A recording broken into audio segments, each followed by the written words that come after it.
जय हिंद दोस्तों, मेरा नाम कुमार रणविजय है और आज मैं आप सभी का आज के सेशन द विनिंग रूल में बहुत बहुत स्वागत करता हूं। दोस्तों, जैसा नाम से ही आपको समझ में आ गया होगा, द विनिंग रूल यानी कि जीतने का नियम। तो आज मैं इस सेशन में आपको बताऊंगा कि वो कौन सा नियम है जिस नियम से दुनिया में सभी लोग सफल होते हैं और लोग कामयाब होते हैं। दोस्तों, वो नियम है ट्राई ट्राई ट्राई अगेन, यानी कि जब आप बार बार कोशिश करते हैं तब जाकर आप सफल होते हैं। आपने सुना होगा, कोशिश करने वालों की कभी हार नहीं होती। कोई भी इंसान एक ही बार में सफल नहीं हो जाता, उसे बार बार कोशिश करनी पड़ती है, तब जाकर वो सफल होता है। आप भी अगर सफल होना चाहते हैं तो आपको भी इसी रूल को, इसी नियम को फॉलो करना पड़ेगा, तब जाकर आप सफल होंगे। 10 सितंबर 1964 को चीन के एक छोटे से गांव हंजाओ में मायून का जन्म होता है। मायून को बचपन से ही अंग्रेजी सीखने की बहुत इच्छा थी, इसलिए वो हंजाओ इंटरनेशनल होटल एक साइकिल से जाया करते थे, जहां बड़े बड़े और अमीर विदेशी नागरिक आते थे। मायून अंग्रेजी सीखने के लिए उन लोगों से पहले अपनी टूटी फूटी अंग्रेजी में बात किया करते थे। चीन में अंग्रेजी भाषा को उतना जरूरी नहीं माना जाता है, लेकिन मायून ने कुछ अंग्रेजी बोलना सीख लिया तो उन्होंने दूसरे देश से आने वाले विदेशी लोगों के लिए एक टूरिस्ट गाइड का काम किया। ऐसा करते करते उनका अंग्रेजी बहुत अच्छा हो गया। उन्होंने लगभग यह काम 9 वर्ष तक किया। टूरिस्ट गाइड का काम उन्होंने लगभग 9 साल तक किया। मायून ने नौकरी के लिए एक जगह अप्लाई किया, लेकिन उन्हें रिजेक्ट कर दिया गया। दूसरी जगह अप्लाई किया, रिजेक्ट। तीसरी जगह अप्लाई किया, रिजेक्ट। चौथी जगह अप्लाई किया, रिजेक्ट। 5वीं जगह अप्लाई किया, रिजेक्ट। इस तरीके से लगभग उन्होंने 30 जगह अप्लाई किया और उन्हें हर बार रिजेक्शन का सामना करना पड़ा। एक बार उन्होंने पुलिस की नौकरी की कोशिश की, पर उन्हें देखते ही मना कर दिया गया। इसके बावजूद मायून ने हिम्मत नहीं हारी। सोचिए, 30 जगह से उन्हें रिजेक्शन का सामना करना पड़ा, पुलिस की नौकरी के लिए अप्लाई किया, उन्हें देखते ही रिजेक्ट कर दिया गया, लेकिन उसके बावजूद उन्होंने कोशिश नहीं छोड़ी, वो कोशिश करते रहे। जब पहली बार KFC रेस्टोरेंट उनके शहर में ओपन हुआ फर्स्ट टाइम, तो लगभग 24 लोगों ने वहां पर काम के लिए, जॉब के लिए अप्लाई किया। उन 24 लोगों में से 23 लोगों को काम मिल गया, नौकरी मिल गई, लेकिन एक व्यक्ति जिसे नौकरी नहीं मिली वो थे मायून। 1998-1999 में China international electronic commerce centre के द्वारा एक IT कंपनी स्थापित की गई। वहां पर मायून ने कुछ समय तक काम किया और कुछ समय काम करने के बाद वो उस काम को छोड़कर, उस IT कंपनी को छोड़कर अपने जन्म स्थान हंजाओ आ जाते हैं। हंजाओ में अपने दोस्तों के साथ मिलकर उन्होंने पहली B2B ई-कॉमर्स वेबसाइट की शुरुआत की। धीरे धीरे उनका काम बढ़ा और आज पूरी दुनिया मायून को जानती है, क्योंकि ये मायून और कोई नहीं दोस्तों, अलीबाबा ग्रुप के संस्थापक जैक मा हैं। आज वो हम सबको एक प्रेरणा देते हैं और सिखाते हैं कि जीवन में आपकी जितनी भी मुश्किलें या असफलताएं आ जाए, कभी भी हार नहीं माननी चाहिए, क्योंकि बार बार असफलता झेलने वाले व्यक्ति को ही सफलता मिलती है। स्कॉटलैंड में एक राजा हुआ करते थे जिनका नाम था रॉबर्ट द ब्रूस। एक दिन इंग्लैंड के राजा ने स्कॉटलैंड पर हमला कर दिया। दोनों सेनाओं में भयंकर युद्ध हुआ। इंग्लैंड की सेना शक्तिशाली थी, इसलिए रॉबर्ट ब्रूस की हार हो गई और उसे युद्ध भूमि छोड़कर भागना पड़ा। स्कॉटलैंड पर इंग्लैंड का कब्जा हो गया। रॉबर्ट ब्रूस ने हार नहीं मानी, वो अपने राज्य को आजाद कराना चाहते थे। कुछ दिनों बाद उसने अपनी सेना इकट्ठी की और इंग्लैंड की सेना पर चढ़ाई कर दी, पर उन्हें कामयाबी नहीं मिली। उन्होंने हिम्मत नहीं हारी। एक बार फिर से अपनी सेना उन्होंने इकट्ठी की और दोबारा इंग्लैंड की सेना पर हमला कर दिया। इस बार भी उनकी हार हुई। उन्होंने फिर से तीसरी बार हमला किया, हार गए। चौथी बार चढ़ाई की, फिर से हार गए। 5वीं बार चढ़ाई की, फिर से हार गए। 6ठी बार फिर से उन्हें हार मिली। इस तरह से उन्होंने अपने स्कॉटलैंड को आजाद करने के लिए 14 बार इंग्लैंड पर हमला किया, पर हर बार उन्हें मुंह की खानी पड़ी और हर बार उन्हें हार का सामना करना पड़ा। उनका परिवार पहले ही उनसे दूर हो चुका था और अब वे मन और शरीर से पूरी तरीके से टूट चुके थे। वे एक दिन अपनी गुफा में छुपे हुए थे और हल्की हल्की बारिश हो रही थी। वे गुफा में सोए हुए थे और छत की तरफ देख रहे थे। तभी उन्होंने देखा छत पर एक मकड़ी जाला बुनने की कोशिश कर रही है। वो बार बार कोशिश करती, वो जाले में एक तार को दीवार के दूसरे सिरे से जोड़ने और बांधने की कोशिश कर रही थी। वो बार बार कोशिश करती लेकिन हर बार वो फेल हो जाती। इस तरीके से मकड़ी ने 16 बार कोशिश की और वो 16 बार असफल हुई, लेकिन 17वें बार वो जाला बुनने में कामयाब हो गई। रॉबर्ट ब्रूस इस घटना को देख रहे थे और उन्होंने मन ही मन सोचा, जब एक मकड़ी 16 बार असफल होने के बाद 17वें बार वो कामयाब हो सकती है, तो क्या मैं इस मकड़ी से भी गया गुजरा हूं? क्या मैं कामयाब नहीं हो सकता? और इस बार रॉबर्ट ब्रूस की मानसिकता पूरी तरीके से चेंज हो गई थी, पूरी तरीके से बदल गई थी। उन्होंने अपनी सेना को फिर से इकट्ठा किया और इस बार उन्होंने पूरे दमखम के साथ इंग्लैंड के ऊपर हमला किया और इस बार रॉबर्ट ब्रूस की जीत हुई। उन्होंने अपना राज्य और अपना खोया हुआ सम्मान दोनों वापस पाया। जीवन में असफलता हमें सफलता से ज्यादा मिलती है।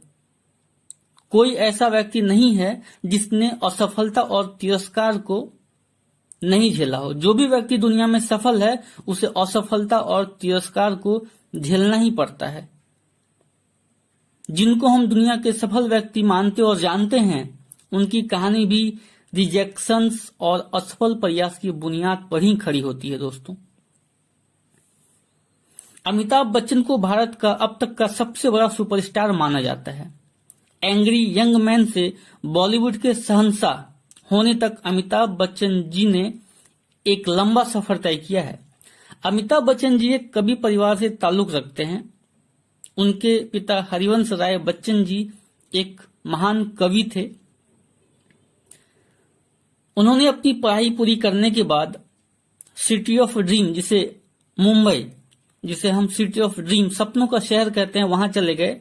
वहां उन्होंने फिल्म इंडस्ट्री में अपनी किस्मत आजमाई, लेकिन अपने लुक की वजह से और अपनी लंबी कद की वजह से उन्हें बहुत समस्याओं का सामना करना पड़ा। उन्होंने रेडियो जॉकी के लिए भी कोशिश की, पर उनकी भारी आवाज होने के कारण उन्हें वहां से भी खारिज कर दिया गया।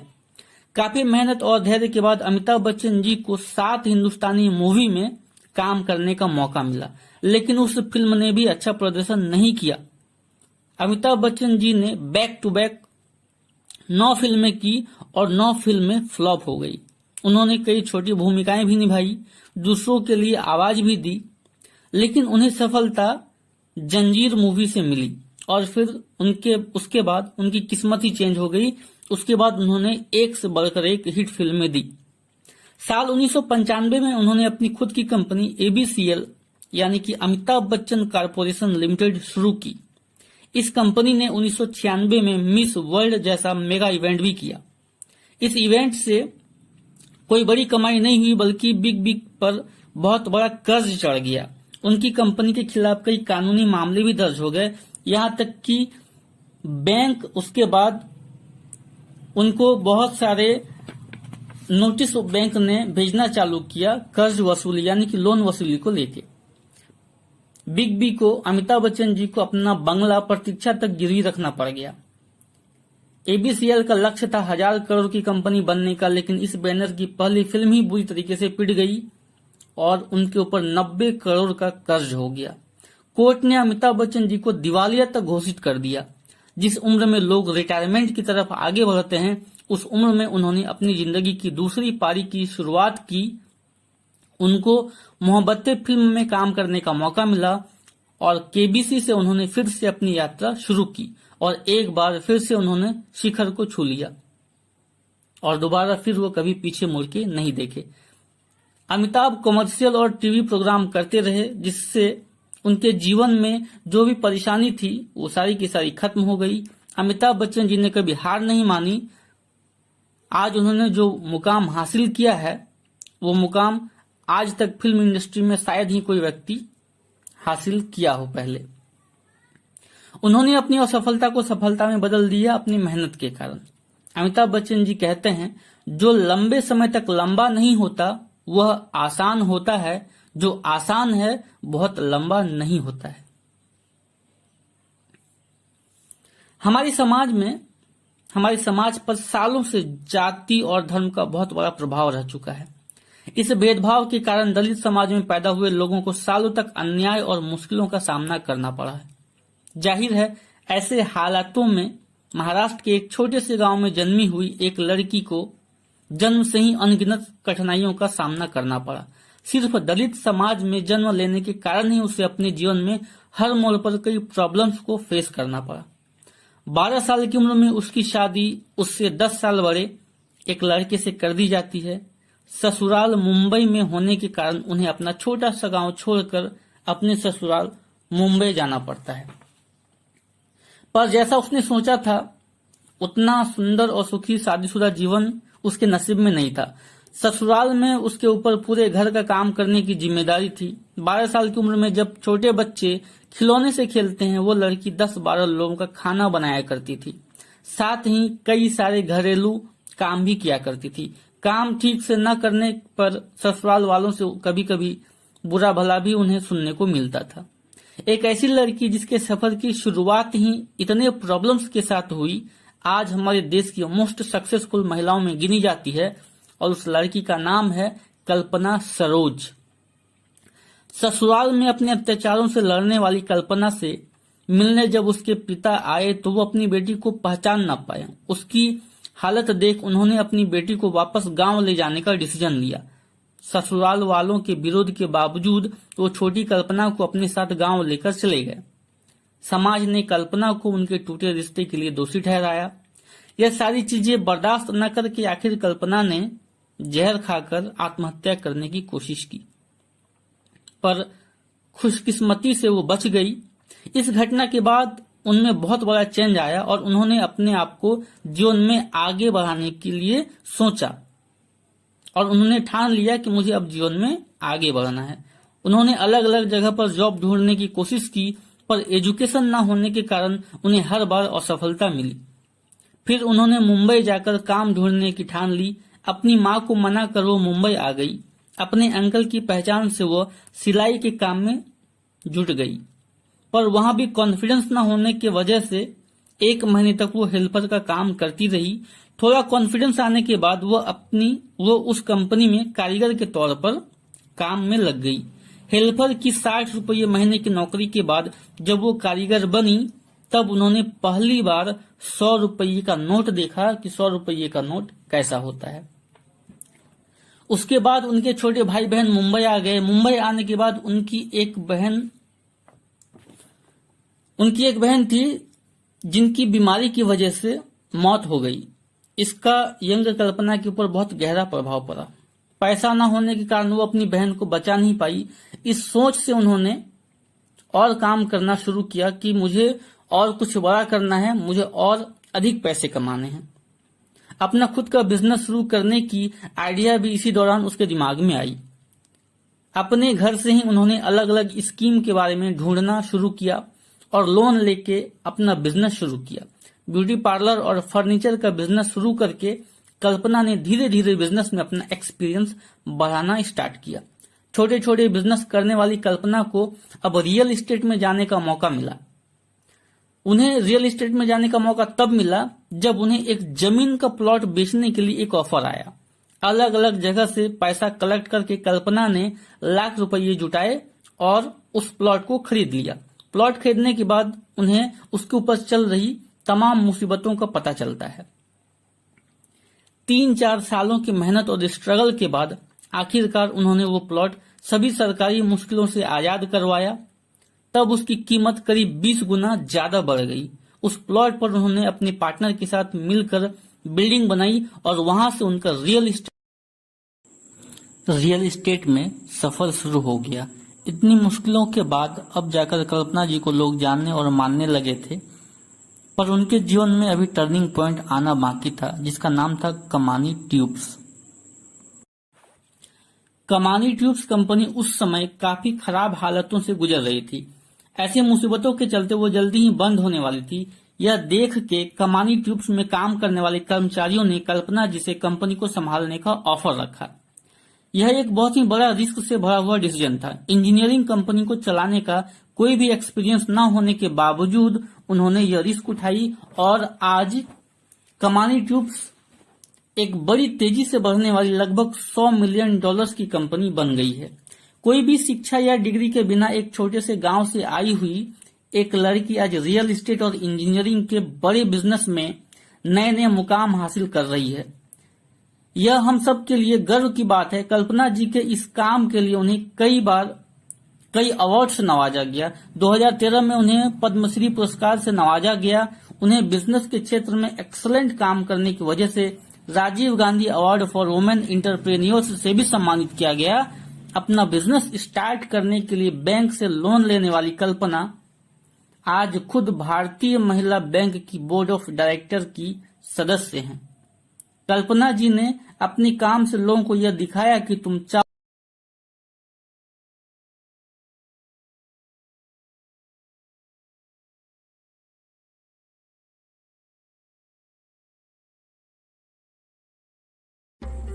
आइए हम अब्राहम लिंकन के जीवन पर नजर डालते हैं, जो कि अमेरिका के महानतम राष्ट्रपतियों में से एक माने जाते हैं।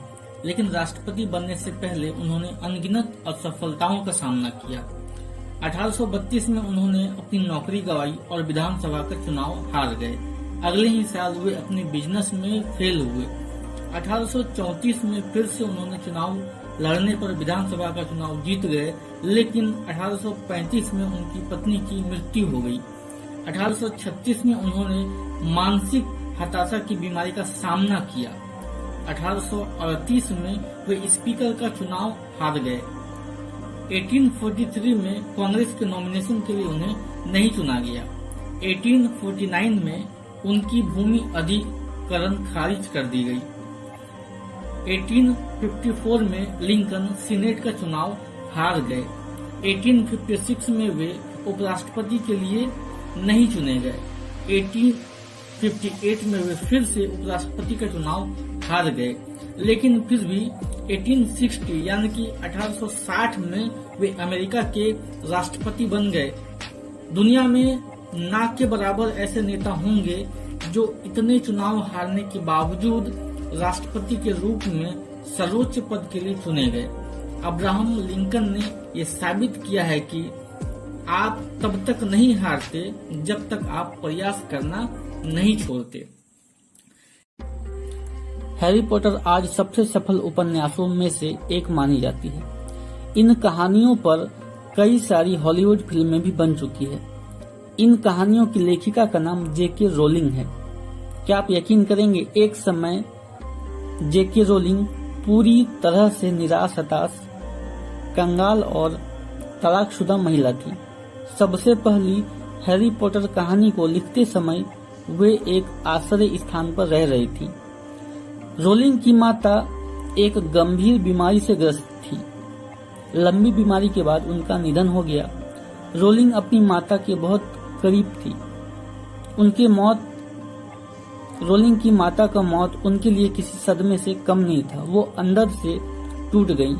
वैवाहिक जीवन उनके लिए सुखद नहीं रहा। वो घरेलू हिंसा का शिकार होती रही। विवाह के 13 माह के बाद एक दिन सुबह 5 बजे उनके पति ने उन्हें घर से निकाल दिया था। उनकी बच्ची उस समय 1 माह की ही थी। ऐसे में आशा की एक किरण उन्हें नजर आई और वो थी हैरी पॉटर पर लिखी आधी मैन्युस्क्रिप्ट। उन्होंने फैसला किया कि वो उसे पूरा करेंगी। अपनी बच्ची को वो टहलाते हुए उनके अपार्टमेंट के पास एक कैफे था, वहां पर वो जाती और जब उनकी बच्ची सो जाती तो वो लिखने के लिए बैठ जाती थी।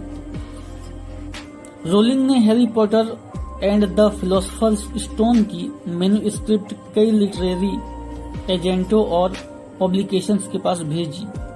लेकिन सबने उन्हें यह सोचकर रिजेक्ट कर दिया कि बच्चों की कहानियों में वो दम नहीं होता जो पाठकों को आकर्षित कर सके। 12 पब्लिकेशंस के द्वारा उनकी मैन्युस्क्रिप्ट को रिजेक्ट कर दिया गया, लेकिन रोलिंग ने हार नहीं मानी और वो अपनी मैन्युस्क्रिप्ट को एजेंटों को भेजती रही। ब्लूम्सबरी पब्लिशिंग हाउस ने रोलिंग की मैन्युस्क्रिप्ट को छापने का निर्णय लिया और इसके एवज में उनके समक्ष 2000 पाउंड का प्रस्ताव रखा। वो सहर्ष तैयार हो गई। उस दौर में एक महिला का लेखक के रूप में सफल होना बहुत ज्यादा मुश्किल था, जिसे देखते हुए उनका नॉवेल में नाम पूरा ना छापकर जेके रोलिंग छापा गया। जेके रोलिंग का पूरा नाम जोनाह कैथरीन रोलिंग था। अपनी दादी से विशेष लगाव होने के कारण उन्होंने उनका नाम अपने नाम के साथ जोड़ लिया था। इस तरह जेके रोलिंग नाम से लेखिका के रूप में उनकी नई शुरुआत हुई। समय का पहिया घुमा और ऐसा घुमा कि रोलिंग पर पुरस्कारों की झड़ी लग गई। हैरी पॉटर के कारनामों से सजा उनका रोमांचक novel Harry Potter and the philosopher stone कई लिटरेचर चार्ट पर बेस्ट सेलर में शुमार रहा। स्थिति तो यह हो गई कि कभी उनके मैन्युस्क्रिप्ट को नकारने वाली पब्लिशिंग हाउसेस भी उनके नोवेल के प्रकाशन के अधिकार को खरीदने के लिए बोलियां लगाने लगे। इसके बाद जो हुआ वो इतिहास है। हैरी पॉटर सीरीज के 7 और नोवेल छपे और सभी नोवेल को रिकॉर्ड तो सफलता प्राप्त हुई। 16 साल की उम्र में बुरी तरह से शराब की लत में फंसे 30 बार उनकी लिखी गई कहानी को नकारा गया। 31वें बार असफल होने पर अपनी इस कहानी को फेंक दिया उन्होंने। इस व्यक्ति का भविष्य क्या हो सकता है, हम बताते हैं आपको। यह व्यक्ति आगे जाकर एक महान लेखक बने। उनका नाम है स्टीफन किंग।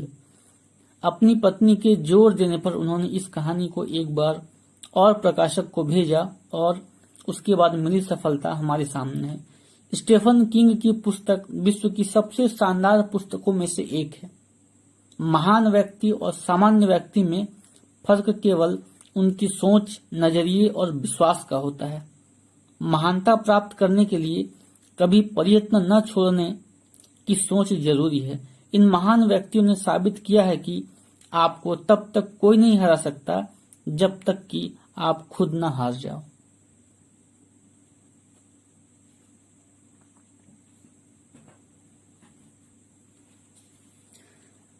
क्या आप 10,000 बार असफलता प्राप्त करने के बाद सफलता की आशा कर सकते हैं?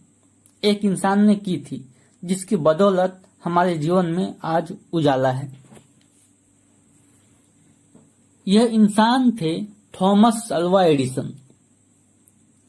हम इन्हें सिर्फ लाइट बल्ब ही नहीं बल्कि कई महत्वपूर्ण खोजों के लिए भी जानते हैं। इन्होंने सफलतापूर्वक लाइट बल्ब बनाने से पहले 10,000 फेलियर्स का सामना किया। बचपन में इन्हें उनके शिक्षक द्वारा बताया गया था कि वे कभी भी जीवन में आगे नहीं बढ़ पाएंगे, बल्कि उनका दिमाग कमजोर है। आज उस शिक्षक का नाम शायद किसी को याद नहीं, लेकिन एडिसन को सभी लोग जानते हैं। एडिसन बल्ब बनाने में 10,000 बार से अधिक असफल हुए, जिस पर उन्होंने कहा, मैं कभी नाकाम नहीं हुआ, बल्कि मैंने 10,000 ऐसे रास्ते निकाले जो मेरे काम के नहीं आ सके। असफलता में ही सफलता छिपी होती है। जरूरत इस बात की है कि हम यह अवश्य देखें कि किन कारणों से असफलता मिली है। अगर हम सही मायने में विचार करेंगे तो साफ पता चल जाता है कि हम क्यों असफल हुए। कई बार अपनी अनसक्सेस के लिए हम खुद को जिम्मेदार न मानकर दूसरों पर दोषारोपण करते हैं, जो सही नहीं है। जब तक हम खुद का सही तरह से आत्मविवेचन नहीं करेंगे, तब तक हमें असफलता के कारण का पता ही नहीं चल पाएगा और उसे दूर हम नहीं कर सकते जब तक वो हमें पता न चल जाए।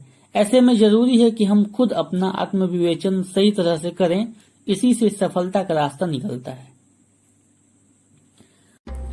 भगवान बुद्ध आत्मज्ञान की खोज में तपस्या कर रहे थे। उनके मन में विभिन्न प्रकार के प्रश्न उमड़ रहे थे। उन्हें प्रश्नों का उत्तर चाहिए था, लेकिन अनेक प्रयासों के बाद भी उन्हें सफलता नहीं मिली। वे आत्मज्ञान की प्राप्ति के लिए कठोर तपस्या करने लगे। अनेक कष्ट सहन किए, कई स्थानों की यात्राएं की, परंतु जो समाधान उन्हें चाहिए था वह उन्हें मिला नहीं। एक दिन उनके मन में कुछ निराशा का संचार हुआ। सोचने लगे, धन, माया, मोह और संसार की समस्त वस्तुओं का त्याग मैंने कर दिया, फिर भी आत्मज्ञान की अभी तक मुझे कोई प्राप्ति नहीं हुई है। क्या मैं कभी आत्मज्ञान की प्राप्ति कर पाऊंगा? मुझे आगे क्या करना चाहिए? इस प्रकार के अनेक प्रश्न भगवान बुद्ध के मन में उठ रहे थे। तपस्या में सफलता की कोई किरण उन्हें दिखाई नहीं दे रही थी और इधर भगवान बुद्ध के प्रयासों में भी कोई कमी नहीं थी। वे उदास मन से इन्हीं प्रश्नों पर मंथन कर रहे थे। इसी दौरान उन्हें प्यास लगी। वे अपने आसन से उठे और जल पीने के लिए सरोवर के पास चले गए। वहां उन्होंने एक अद्भुत दृश्य देखा। एक गिलहरी मुंह में कोई फल लिए सरोवर के पास आई। फल उससे छूटकर सरोवर में गिर गया। गिलहरी ने देखा फल पानी की गहराई में जा रहा है। गिलहरी ने पानी में छलांग लगा दी। उसने अपना पूरा शरीर पानी में भिगोया और बाहर आकर उसने अपने शरीर पर लगा सारा पानी झाड़ दिया और पुनः सरोवर में कूद गई। यही क्रम उस छोटी सी गिलहरी ने बार बार दोहराया।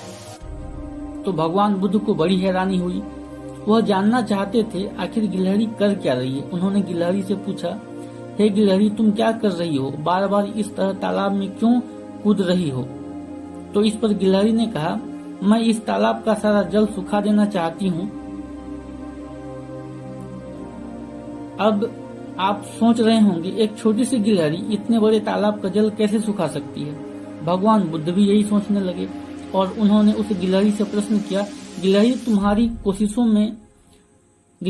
कोशिशों में तो तुम्हारा पूरा जीवन भी चला जाएगा, तो भी तुम ये कभी नहीं कर पाओगी। ये जीवन तो छोड़ो, अगले 7 जन्म भी अगर तुम यही करती रही तो भी इस सरोवर का जल तुम नहीं सुखा पाओगी। तो दोस्तों सुनिए इस पर गिलहरी क्या कहती है। गिलहरी कहती है, हे देव, चाहे मैं अपनी इस कोशिश में मर ही क्यों न जाऊं, चाहे अगले 7 जन्मों तक मुझे बस कोशिशें ही क्यों न करनी पड़े, लेकिन मैं हार नहीं मानूंगी। अगर इस तालाब के जल को सुखाने के लिए मुझे 8वां जन्म भी लेना पड़े तो मैं जरूर 8वां जन्म लूंगी। और यह कहकर गिलहरी फिर अपने काम में लग गई। तब भगवान बुद्ध को एहसास हुआ कि वह ज्ञान की प्राप्ति के लिए घर से निकले थे, लेकिन ज्ञान प्राप्ति के इस मार्ग में आकर उन्हें अब तक ज्ञान नहीं मिला है, तो वह इस तरीके से हार मानकर वापस नहीं लौट सकते। उन्हें ज्ञान की खोज करनी है और इस ज्ञान की खोज में भले ही उनके प्राण क्यों न निकल जाएं, लेकिन वे कभी हार नहीं मानेंगे। और एक बार फिर भगवान बुद्ध के मन में ज्ञान की खोज के लिए उनके मन में फिर से एक भावना उजागर हुई, एक फिर से उनके अंदर संकल्प पैदा हुआ और आखिरकार उन्होंने ज्ञान और सत्य की प्राप्ति की।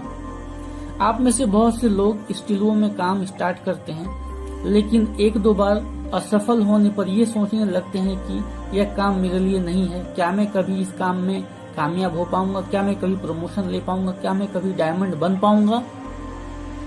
तो दोस्तों मैं आपसे इतना ही कहना चाहूंगा कि वो कहते हैं ना, मान लो तो हार है और ठान लो तो जीत। आप जब किसी मॉल में टी शर्ट या शर्ट खरीदने जाते हैं तो क्या पहली बार वो जो शर्ट आपको दिखाता है आप वही शर्ट खरीद लेते हैं? नहीं ना, आप बोलते हैं भैया और कुछ नया दिखाइए, कुछ अलग डिजाइन का दिखाइए, और वो दिखाता रहता है। जो सेल्समैन होता है वो आपको 10, 12, 15, जब तक आपको कोई अच्छा सा टी शर्ट पसंद नहीं आ जाता वो आपको दिखाता रहता है। उसको पता है कि आपको तो बस एक ही शर्ट खरीदना है, लेकिन वो तब तक आपको शर्ट दिखाता रहता है जब तक कि आप कोई अच्छा सा शर्ट पसंद नहीं कर लेते। यहाँ पर भी आपको वो क्या करता है, वो आपको बार बार कोशिश करता है, बार बार वो ट्राई करता है कि आपको कोई अच्छा सा शर्ट पसंद आ जाए। तो दोस्तों मैं आपको ये कहना चाहता हूँ कि अगर आप भी यहाँ पे बार बार प्रयास करेंगे तो आपको भी जिस तरीके से एक वो जो सेल्समैन है वो तब तक प्रयास करता है जब तक उसे सफलता नहीं मिल जाती, उसी तरीके से जब आप भी बार बार प्रयास करेंगे तो आपको भी 100% सफलता मिलेगी। आपने कभी ट्रेन में सफर किया है? किया होगा जरूर। वहां पर एक आदमी आता है और कहता है चाय चाय चाय चाय चाय। क्या वो जिस बोगी में जाता है सभी उससे चाय लेते हैं? नहीं। अगर बोगी में 150 लोग हैं, 100 लोग हैं, तो 5 से 10 लोग लेते हैं या 15 से 20 लोग लेते हैं, और कभी तो पूरे बोगी में कोई भी नहीं लेता चाय। तो क्या वो चाय बेचने वाला चाय बेचना बंद कर देता है? नहीं, वो चाय बेचना बंद नहीं करता। वो ये नहीं सोचता कि 150 लोगों में से एक ने भी मेरी चाय नहीं ली। सोचिए, वो ऐसा नेगेटिव बात नहीं सोचता। मेरा आपसे सवाल है, क्या आपने 150 लोगों को अपने काम के बारे में बताया? क्या 150 लोगों ने आपको मना किया? तो आप कैसे निराश हो सकते हैं?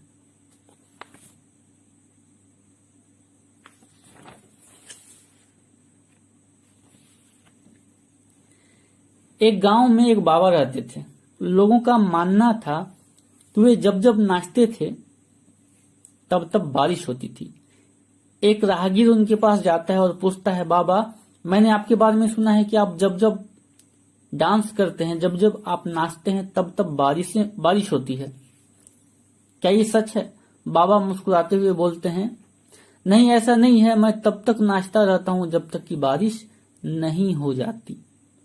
हमें भी तब तक प्रयास करते रहना चाहिए जब तक हम सफल नहीं हो जाते। कोई आदमी कितनी बार असफल हो सकता है? 10 बार, 15 बार, 50 बार, और फिर शायद इन प्रयासों के बाद वो अपनी कोशिशें छोड़ दे। मगर इन जनाब ने 1008 बार असफल होने के बाद भी अपनी कोशिशें जारी रखी और आखिरकार मंजिल को पाकर ही छोड़ा। इंग्लैंड के प्रधानमंत्री रहे विंस्टन चर्चिल ने कहा था कि बार बार असफल होने पर भी उत्साह को न खोना ही सफलता है, और इन्होंने इस कथन को साबित कर दिखाया।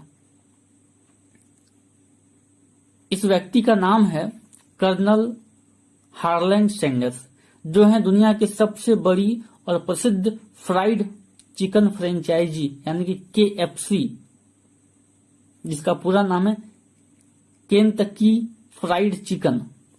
उसी के फाउंडर हैं कर्नल सैंडर्स, जिन्होंने कि 1008 बार असफल हुए, लेकिन फिर भी उन्होंने कोशिश नहीं छोड़ी। दोस्तों, जो महान और सफल लोग होते हैं उनकी कोशिशों की संख्या एक असफल व्यक्ति की कोशिशों की संख्या से बहुत ज्यादा होती है। कर्नल सैंडर्स के पास चिकन बनाने का एक बहुत अच्छा तरीका था, आइडिया था, लेकिन उनके पास पूंजी नहीं थी। तो वो अपना प्रपोजल लेके लोगों के पास जाते। लगभग 1007 लोगों ने उन्हें कहा नो नो नो, हम आपके साथ काम नहीं करेंगे। लेकिन 1007 आदमी के बाद जो 1008वां आदमी था उसने कहा यस, हम आपके साथ काम करेंगे। और आज KFC की फ्रेंचाइजी पूरे वर्ल्ड में आपको हर बड़े शहर में मिलती है, हर बड़े शहर में आप देखते हैं। प्राचीन समय की बात है, पहले के जमाने में, पहले के समय में बच्चे गुरुकुल में रहकर पढ़ाई किया करते थे। एक ऐसा ही छात्र था वरदराज। वरदराज भी आश्रम में रहकर पढ़ाई किया करता था। वरदराज व्यवहारिक था, उसके अपने दोस्तों के साथ बहुत अच्छे रिश्ते थे, सभी के साथ उसके मित्रवत संबंध थे। लेकिन वरदराज जड़मती था, यानी कि मंदबुद्धि का था। गुरुजी के द्वारा दी गई शिक्षा को बाकी सभी छात्र जल्दी सीख जाते, लेकिन वरदराज काफी मेहनत करता, लेकिन ना ही वो कुछ सीख पाता, ना ही कुछ समझ पाता। उसके इस कंडीशन को देखकर गुरुजी उसे पहली पंक्ति में बैठाने लगे और उसके ऊपर विशेष ध्यान देने लगे।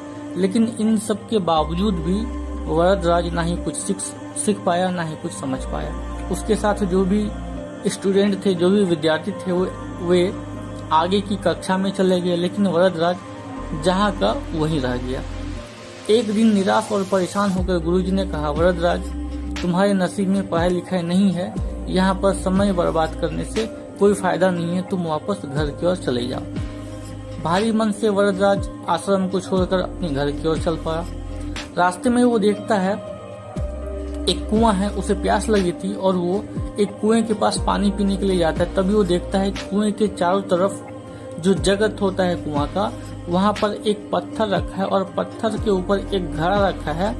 उस घड़े के मिट्टी के घड़े के रखने से उस पत्थर पे निशान बन गया है और साथ ही साथ रस्सी से जो पानी निकालते हैं तो रस्सी के बार बार आने जाने से पत्थर पे जगह जगह निशान पड़ गए हैं। यह बात जैसे ही वरदराज ने देखी तब उसने अपने मन में सोचा कि जब एक मिट्टी का घड़ा एक पत्थर पे निशान बना सकता है, जब एक कोमल से रस्सी पत्थर पे निशान बना सकती है, तो क्या मैं पढ़ाई लिखाई नहीं कर सकता। और ये बात उसने सोची, उसने फिर ठान लिया। वापस वो आश्रम की ओर गया। आश्रम में जाकर उसने गुरुजी से बोला, गुरुजी मुझे आप एक मौका दीजिए, मैं पढ़ूंगा, मेहनत करूंगा। और वही वरदराज, उसने मेहनत की, आगे जाकर वो एक प्रसिद्ध विद्वान बना। इसी वरदराज ने आगे जाकर लघु सिद्धांत और कुमुदी नाम की किताब लिखी। दोस्तों, इस कहानी से हमें ये शिक्षा मिलती है, कहते हैं कि करत करत अभ्यास जड़मती के होत सुजान, रसरी आवत जात ते सिल पर पड़त निशान। यानी कि मंद बुद्धि वाला व्यक्ति भी अभ्यास कर करके ज्ञानी और विद्वान बन सकता है। ठीक उसी प्रकार जैसे कुएं से पानी खींचते समय रस्सी के बार बार आते जाते रहने से पत्थर पर निशान बन जाता है, अभ्यास एक ऐसी प्रक्रिया है जिसके माध्यम से व्यक्ति किसी भी क्षेत्र में सफल हो सकता है, कामयाब हो सकता है। ठीक उसी प्रकार से आप जब बार बार कोशिश करते हैं, बार बार जब आप प्रयास करते हैं तो आप भी सफल हो सकते हैं। किसी गांव में एक व्यापारी रहता था और उसका भगवान में बहुत ही आस्था था। एक बार व्यापारी किसी दूसरे शहर से अपने घर की ओर लौट रहे थे। बस से उतरकर वो पैदल अपने घर के रास्ते पर जा रहे थे। तभी रास्ते में उसे एक बड़ा सा चमकीला पत्थर दिखा। उस पत्थर की ओर व्यापारी आकर्षित हो गया और उसने सोचा कि क्यों न इसे अपने साथ ले जाया जाए। इस खूबसूरत पत्थर से अपने घर के लिए शानदार भगवान की मूर्ति बनवाऊंगा। व्यापारी ने पत्थर उठा लिया और रास्ते में ही एक प्रसिद्ध मूर्तिकार की दुकान पर रुका और उसे कहा, इस पत्थर की एक खूबसूरत सी देवी की प्रतिमा बना दीजिए। मूर्तिकार ने कहा, ठीक है, बन जाएगी, आप कुछ दिन बाद आकर ले जाइएगा। अब मूर्तिकार ने उस पत्थर को तराशने का काम शुरू किया और अपने औजार लेकर पत्थर को काटने में जुट गया। जैसे ही मूर्तिकार ने पहला वार किया, उसे पता चला कि पत्थर बहुत ही कठोर है। मूर्तिकार ने एक बार फिर से पूरे जोश के साथ प्रहार किया, लेकिन पत्थर टस से मस भी न हुआ। अब तो उसका पसीना छूट गया। वो लगातार हथौड़े से प्रहार करता रहा, लेकिन पत्थर नहीं टूटा। उसने लगातार कई दिनों तक प्रयास किया और अपनी तरफ से उसने 99% मेहनत की, लेकिन पत्थर तोड़ने में वो नाकामयाब रहा।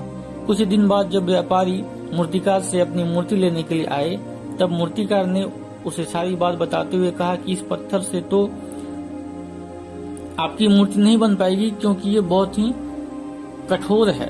व्यापारी ये सुनकर बहुत दुखी हुआ और अपना पत्थर लेकर वहां से जाने लगा। आगे जाकर उसने किसी दूसरी दुकान के मूर्तिकार को वही पत्थर दिया और कहा कि आप इसकी मूर्ति बना दीजिए। अब इस मूर्तिकार ने अपने औजार उठाया और पत्थर काटने में जुट गया। जैसे ही उसने पहला हथौड़ा मारा, वो पत्थर टूट गया।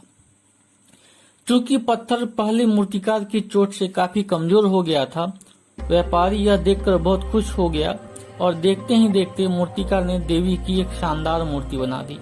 व्यापारी मन ही मन पहली मूर्तिकार की दशा सोचकर मुस्कुराया कि उस मूर्तिकार ने 99% मेहनत की, लेकिन आखिर में थक गया। काश उसने एक और प्रहार किया होता तो यह पत्थर टूट जाता। दोस्तों, बहुत बार ऐसा होता है, हम कोशिश करते हैं और अपनी कामयाबी के बहुत करीब होते हैं, बहुत नजदीक होते हैं, लेकिन हम ये सोचते हैं कि शायद अब हमसे नहीं हो पाएगा और हम वहां पर हिम्मत हार जाते हैं, जबकि सफलता वहां से कुछ ही दूरी पर होती है।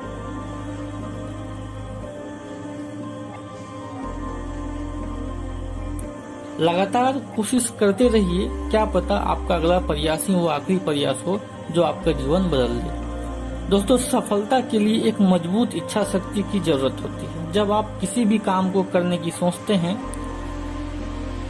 तो वो काम तभी पूरा हो जाता है, लेकिन उसकी कीमत आपको चुकानी पड़ती है। जैसे आपके पास मोबाइल है, आप मोबाइल शॉप से खरीदते हैं। जब आप मोबाइल को खरीदने के लिए शॉप में जाते हैं तो पैसे देते हैं और मोबाइल लेकर आते हैं। उसी प्रकार सफलता की भी कीमत होती है। जब आप उसकी पूरी कीमत चुका देते हैं तब आपको सफलता मिल जाती है।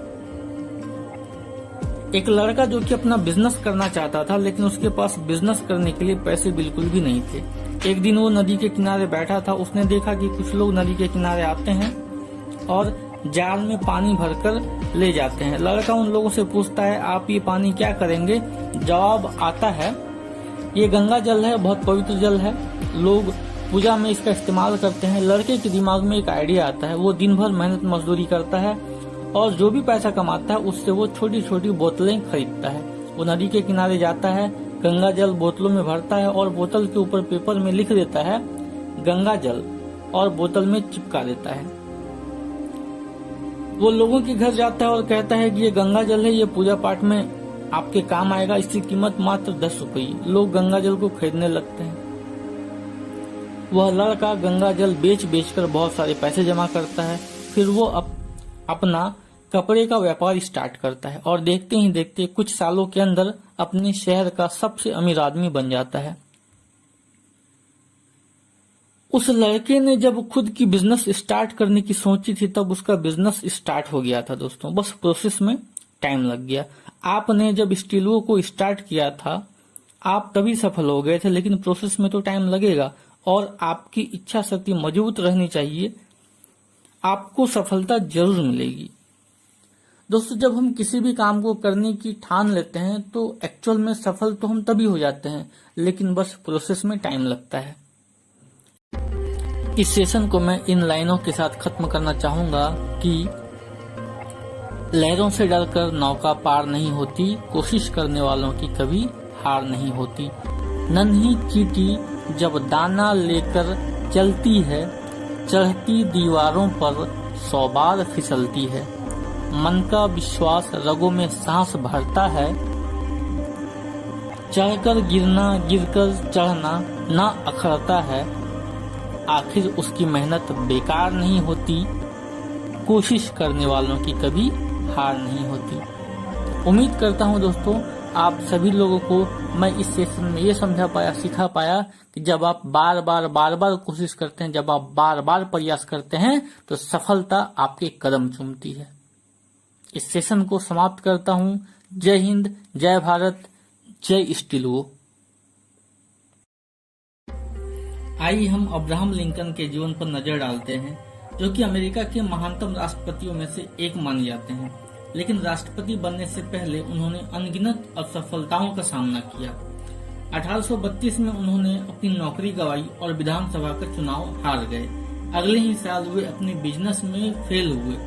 1834 में फिर से उन्होंने चुनाव लड़ने पर विधानसभा का चुनाव जीत गए, लेकिन 1835 में उनकी पत्नी की मृत्यु हो गई।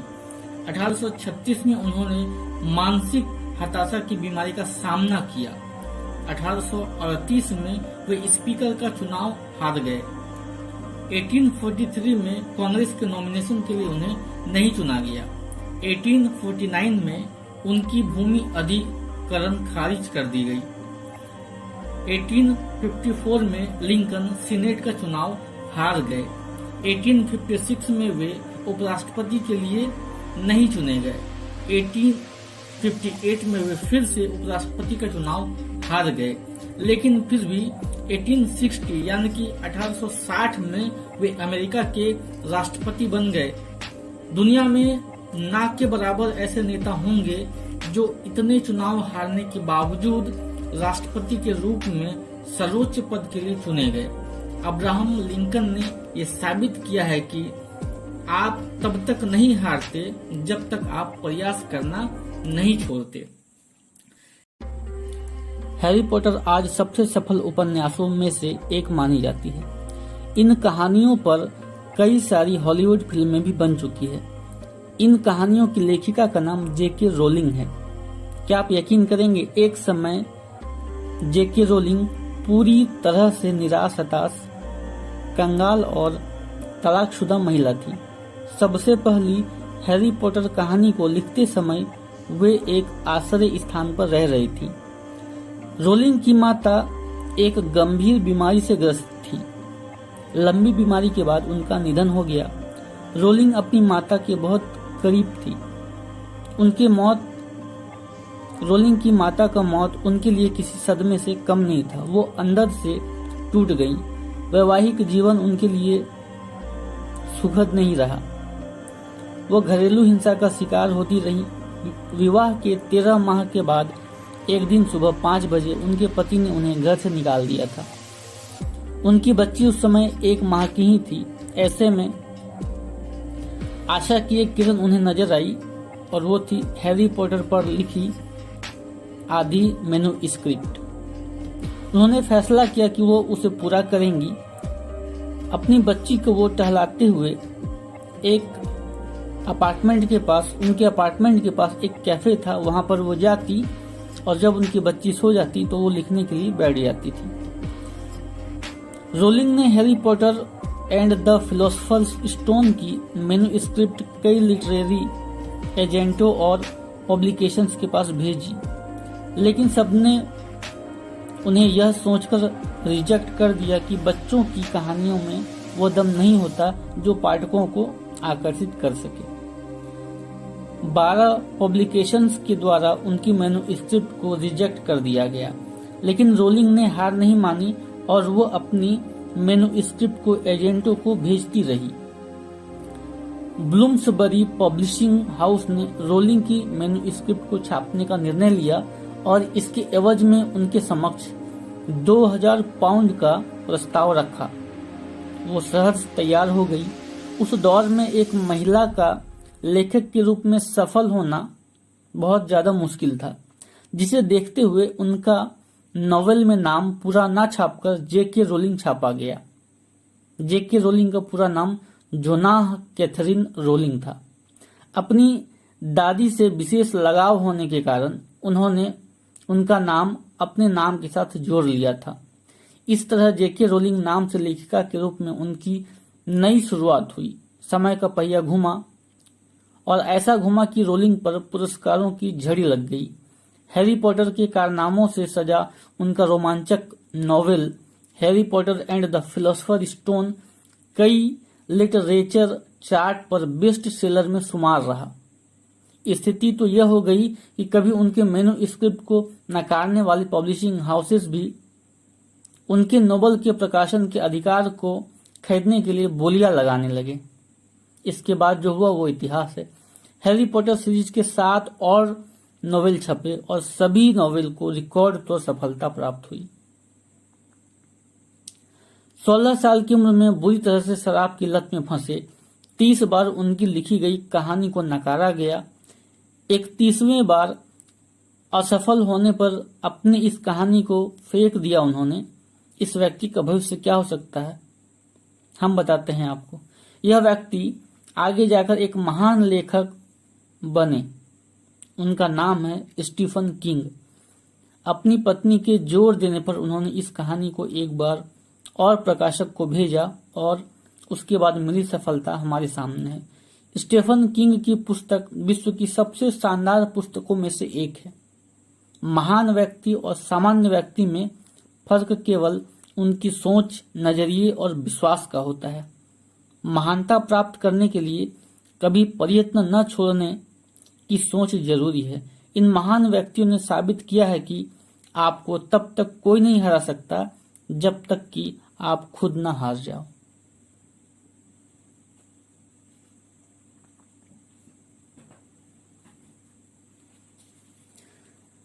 क्या आप 10,000 बार असफलता प्राप्त करने के बाद सफलता की आशा कर सकते हैं?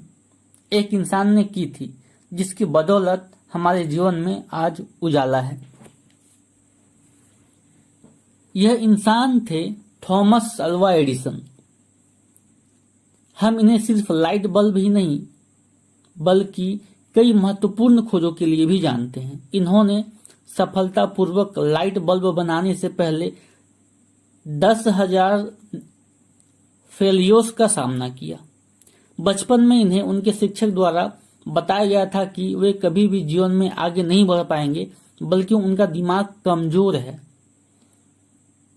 आज उस शिक्षक का नाम शायद किसी को याद नहीं, लेकिन एडिसन को सभी लोग जानते हैं। एडिसन बल्ब बनाने में 10,000 बार से अधिक असफल हुए, जिस पर उन्होंने कहा, मैं कभी नाकाम नहीं हुआ, बल्कि मैंने 10,000 ऐसे रास्ते निकाले जो मेरे काम के नहीं आ सके। असफलता में ही सफलता छिपी होती है। जरूरत इस बात की है कि हम यह अवश्य देखें कि किन कारणों से असफलता मिली है। अगर हम सही मायने में विचार करेंगे तो साफ पता चल जाता है कि हम क्यों असफल हुए। कई बार अपनी अनसक्सेस के लिए हम खुद को जिम्मेदार न मानकर दूसरों पर दोषारोपण करते हैं, जो सही नहीं है। जब तक हम खुद का सही तरह से आत्मविवेचन नहीं करेंगे, तब तक हमें असफलता के कारण का पता ही नहीं चल पाएगा और उसे दूर हम नहीं कर सकते जब तक वो हमें पता न चल जाए। ऐसे में जरूरी है कि हम खुद अपना आत्मविवेचन सही तरह से करें। इसी से सफलता का रास्ता निकलता है। भगवान बुद्ध आत्मज्ञान की खोज में तपस्या कर रहे थे। उनके मन में विभिन्न प्रकार के प्रश्न उमड़ रहे थे। उन्हें प्रश्नों का उत्तर चाहिए था, लेकिन अनेक प्रयासों के बाद भी उन्हें सफलता नहीं मिली। वे आत्मज्ञान की प्राप्ति के लिए कठोर तपस्या करने लगे। अनेक कष्ट सहन किए, कई स्थानों की यात्राएं की, परंतु जो समाधान उन्हें चाहिए था वह उन्हें मिला नहीं। एक दिन उनके मन में कुछ निराशा का संचार हुआ। सोचने लगे, धन, माया, मोह और संसार की समस्त वस्तुओं का त्याग मैंने कर दिया, फिर भी आत्मज्ञान की अभी तक मुझे कोई प्राप्ति नहीं हुई है। क्या मैं कभी आत्मज्ञान की प्राप्ति कर पाऊंगा? मुझे आगे क्या करना चाहिए? इस प्रकार के अनेक प्रश्न भगवान बुद्ध के मन में उठ रहे थे। तपस्या में सफलता की कोई किरण उन्हें दिखाई नहीं दे रही थी और इधर भगवान बुद्ध के प्रयासों में भी कोई कमी नहीं थी। वे उदास मन से इन्हीं प्रश्नों पर मंथन कर रहे थे। इसी दौरान उन्हें प्यास लगी। वे अपने आसन से उठे और जल पीने के लिए सरोवर के पास चले गए। वहां उन्होंने एक अद्भुत दृश्य देखा। एक गिलहरी मुंह में कोई फल लिए सरोवर के पास आई। फल उससे छूटकर सरोवर में गिर गया। गिलहरी ने देखा फल पानी की गहराई में जा रहा है। गिलहरी ने पानी में छलांग लगा दी। उसने अपना पूरा शरीर पानी में भिगोया और बाहर आकर उसने अपने शरीर पर लगा सारा पानी झाड़ दिया और पुनः सरोवर में कूद गई। यही क्रम उस छोटी सी गिलहरी ने बार बार दोहराया। तो भगवान बुद्ध को बड़ी हैरानी हुई। वह जानना चाहते थे आखिर गिलहरी कर क्या रही है। उन्होंने गिलहरी से पूछा, हे गिलहरी, तुम क्या कर रही हो? बार बार इस तरह तालाब में क्यों कूद रही हो? तो इस पर गिलहरी ने कहा, मैं इस तालाब का सारा जल सुखा देना चाहती हूँ। अब आप सोच रहे होंगे, एक छोटी सी गिलहरी इतने बड़े तालाब का जल कैसे सुखा सकती है? भगवान बुद्ध भी यही सोचने लगे और उन्होंने उस गिलहरी से प्रश्न किया, गिलहरी तुम्हारी कोशिशों में तो तुम्हारा पूरा जीवन भी चला जाएगा, तो भी तुम ये कभी नहीं कर पाओगी। ये जीवन तो छोड़ो, अगले 7 जन्म भी अगर तुम यही करती रही तो भी इस सरोवर का जल तुम नहीं सुखा पाओगी। तो दोस्तों सुनिए इस पर गिलहरी क्या कहती है। गिलहरी कहती है, हे देव, चाहे मैं अपनी इस कोशिश में मर ही क्यों न जाऊं, चाहे अगले 7 जन्मों तक मुझे बस कोशिशें ही क्यों न करनी पड़े, लेकिन मैं हार नहीं मानूंगी। अगर इस तालाब के जल को सुखाने के लिए मुझे 8वां जन्म भी लेना पड़े तो मैं जरूर 8वां जन्म लूंगी। और यह कहकर गिलहरी फिर अपने काम में लग गई। तब भगवान बुद्ध को एहसास हुआ कि वह ज्ञान की प्राप्ति के लिए घर से निकले थे, लेकिन ज्ञान प्राप्ति के इस मार्ग में आकर उन्हें अब तक ज्ञान नहीं मिला है, तो वह इस तरीके से हार मानकर वापस नहीं लौट सकते। उन्हें ज्ञान की खोज करनी है और इस ज्ञान की खोज में भले ही उनके प्राण क्यों न निकल जाएं, लेकिन वे कभी हार नहीं मानेंगे और एक बार फिर भगवान बुद्ध के मन में ज्ञान की खोज के लिए उनके मन में फिर से एक भावना उजागर हुई, एक फिर से उनके अंदर संकल्प पैदा हुआ और आखिरकार उन्होंने ज्ञान और सत्य की प्राप्ति की। आप में से बहुत से लोग स्टीलों में काम स्टार्ट करते हैं, लेकिन एक दो बार असफल होने पर ये सोचने लगते हैं कि यह काम मेरे लिए नहीं है, क्या मैं कभी इस काम में कामयाब हो पाऊंगा, क्या मैं कभी प्रमोशन ले पाऊंगा, क्या मैं कभी डायमंड बन पाऊंगा। तो दोस्तों, मैं आपसे इतना ही कहना चाहूंगा कि वो कहते हैं ना, मान लो तो हार है और ठान लो तो जीत। आप जब किसी मॉल में टी शर्ट या शर्ट खरीदने जाते हैं तो क्या पहली बार वो जो शर्ट आपको दिखाता है आप वही शर्ट खरीद लेते हैं? नहीं ना, आप बोलते हैं भैया और कुछ नया दिखाइए, कुछ अलग डिजाइन का दिखाइए, और वो दिखाता रहता है। जो सेल्समैन होता है वो आपको 10, 12, 15, जब तक आपको कोई अच्छा सा टी शर्ट पसंद नहीं आ जाता वो आपको दिखाता रहता है। उसको पता है कि आपको तो बस एक ही शर्ट खरीदना है, लेकिन वो तब तक आपको शर्ट दिखाता रहता है जब तक कि आप कोई अच्छा सा शर्ट पसंद नहीं कर लेते। यहाँ पर भी आपको वो क्या करता है, वो आपको बार बार कोशिश करता है, बार बार वो ट्राई करता है कि आपको कोई अच्छा सा शर्ट पसंद आ जाए। तो दोस्तों, मैं आपको ये कहना चाहता हूँ कि अगर आप भी यहाँ पे बार बार प्रयास करेंगे तो आपको भी जिस तरीके से वो जो सेल्समैन है वो तब तक प्रयास करता है जब तक उसे सफलता नहीं मिल जाती, उसी तरीके से जब आप भी बार बार प्रयास करेंगे तो आपको भी 100% सफलता मिलेगी। आपने कभी ट्रेन में सफर किया है? किया होगा जरूर। वहां पर एक आदमी आता है और कहता है चाय चाय चाय चाय चाय। क्या वो जिस बोगी में जाता है सभी उससे चाय लेते हैं? नहीं। अगर बोगी में 150 लोग हैं, 100 लोग हैं, तो 5 से 10 लोग लेते हैं या 15 से 20 लोग लेते हैं, और कभी तो पूरे बोगी में कोई भी नहीं लेता चाय। तो क्या वो चाय बेचने वाला चाय बेचना बंद कर देता है? नहीं, वो चाय बेचना बंद नहीं करता। वो ये नहीं सोचता कि 150 लोगों में से एक ने भी मेरी चाय नहीं ली। सोचिए, वो ऐसा नेगेटिव बात नहीं सोचता। मेरा आपसे सवाल है, क्या आपने 150 लोगों को अपने काम के बारे में बताया? क्या 150 लोगों ने आपको मना किया? तो आप कैसे निराश हो सकते हैं?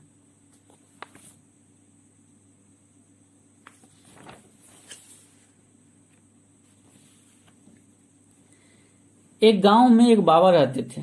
लोगों का मानना था कि वे जब जब नाचते थे तब तब बारिश होती थी। एक राहगीर उनके पास जाता है और पूछता है, बाबा, मैंने आपके बारे में सुना है कि आप जब जब डांस करते हैं, जब जब आप नाचते हैं तब तब बारिश होती है, क्या ये सच है? बाबा मुस्कुराते हुए बोलते हैं, नहीं, ऐसा नहीं है, मैं तब तक नाचता रहता हूं जब तक कि बारिश नहीं हो जाती। हमें भी तब तक प्रयास करते रहना चाहिए जब तक हम सफल नहीं हो जाते। कोई आदमी कितनी बार असफल हो सकता है? 10 बार, 15 बार, 50 बार, और फिर शायद इन प्रयासों के बाद वो अपनी कोशिशें छोड़ दे। मगर इन जनाब ने 1008 बार असफल होने के बाद भी अपनी कोशिशें जारी रखी और आखिरकार मंजिल को पाकर ही छोड़ा। इंग्लैंड के प्रधानमंत्री रहे विंस्टन चर्चिल ने कहा था कि बार बार असफल होने पर भी उत्साह को न खोना ही सफलता है, और इन्होंने इस कथन को साबित कर दिखाया। इस व्यक्ति का नाम है कर्नल हार्लैंड सैंडर्स, जो है दुनिया के सबसे बड़ी और प्रसिद्ध फ्राइड चिकन फ्रेंचाइजी यानी कि KFC, जिसका पूरा नाम है केंटकी फ्राइड चिकन, उसी के फाउंडर हैं कर्नल सैंडर्स, जिन्होंने कि 1008 बार असफल हुए लेकिन फिर भी उन्होंने कोशिश नहीं छोड़ी। दोस्तों, जो महान और सफल लोग होते हैं उनकी कोशिशों की संख्या एक असफल व्यक्ति की कोशिशों की संख्या से बहुत ज्यादा होती है। कर्नल सैंडर्स के पास चिकन बनाने का एक बहुत अच्छा तरीका था, आइडिया था, लेकिन उनके पास पूंजी नहीं थी। तो वो अपना प्रपोजल लेके लोगों के पास जाते। लगभग 1007 लोगों ने उन्हें कहा नो नो नो, हम आपके साथ काम नहीं करेंगे।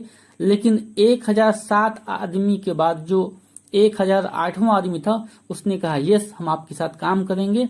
और आज KFC की फ्रेंचाइजी पूरे वर्ल्ड में आपको हर बड़े शहर में मिलती है, हर बड़े शहर में आप देखते हैं।